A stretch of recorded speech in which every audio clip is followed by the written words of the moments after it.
Donald Trump has said he will likely wait to announce his vice presidential pick until the start of the Republican National Convention, July 15th.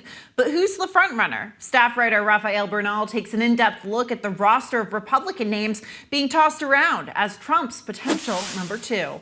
The cast of characters for the 2024 election is almost set. It's missing just one key player, former President Trump's running mate. Only Trump knows who he will pick, but his choice could steer the campaign and a potential second term in very different directions.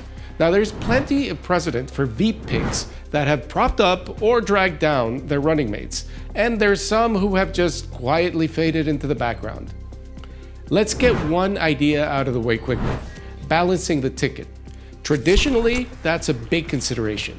It could be argued former Vice President Pence balanced Trump's ticket in 2016, but it would be surprising for Trump to run this year with a non-MAGA Republican. Still, ticket balancing sometimes works. Former President Kennedy made the right choice when he picked Lyndon Johnson as his running mate in 1960. Michael Dukakis didn't have the same luck with Lloyd Bentsen in 1984.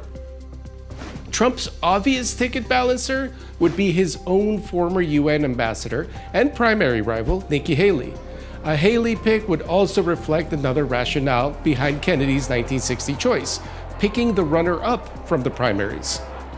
But contradicting Trump and running against Trump are likely not the keys to his political heart. There's another tried and true strategy: get someone who didn't do that well in the primaries. A Trump pick on those grounds could be businessman Vivek Ramaswamy, who's one of several Republicans throwing their hat into the Veep stakes ring. Ramaswamy would also fulfill another historical VP strategy: the young running mate to represent the future of the party. That worked out well for Eisenhower and Nixon in 1952, not so well for John McCain and Sarah Palin in 2008. Nixon, incidentally, had a dog-related scandal that threatened his place on Eisenhower's ticket. He was accused of corruption for accepting Checkers, a Cocker Spaniel potentially violating campaign finance rules. South Dakota Governor Kristi Noem would likely be on Trump's list were it not for her own doggy scandal. The difference there is that Nixon got out of it saying Checkers was part of the family, and Noem, well, let's not get into that. Picking a party elder or policy expert, another tried and true strategy, is also a mixed bag. Senator Marco Rubio could fit that bill, but would he be a Dick Cheney to Trump's George W. Bush, or again, a Lloyd Bentsen to Trump's Dukakis?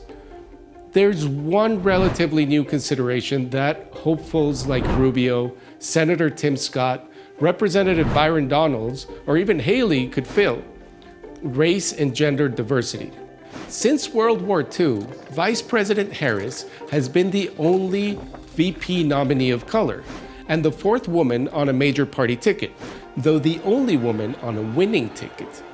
Overall, major party nominees of color are 3 for 3 on general election wins. There's Harris, there's former President Obama, and former Vice President Charles Curtis, a member of the Kaw Nation of Oklahoma, who served 8 years under Herbert Hoover. Democrats are likely to put more emphasis on diversity itself, but Trump will likely take Black and Latino voters into consideration when making his pick.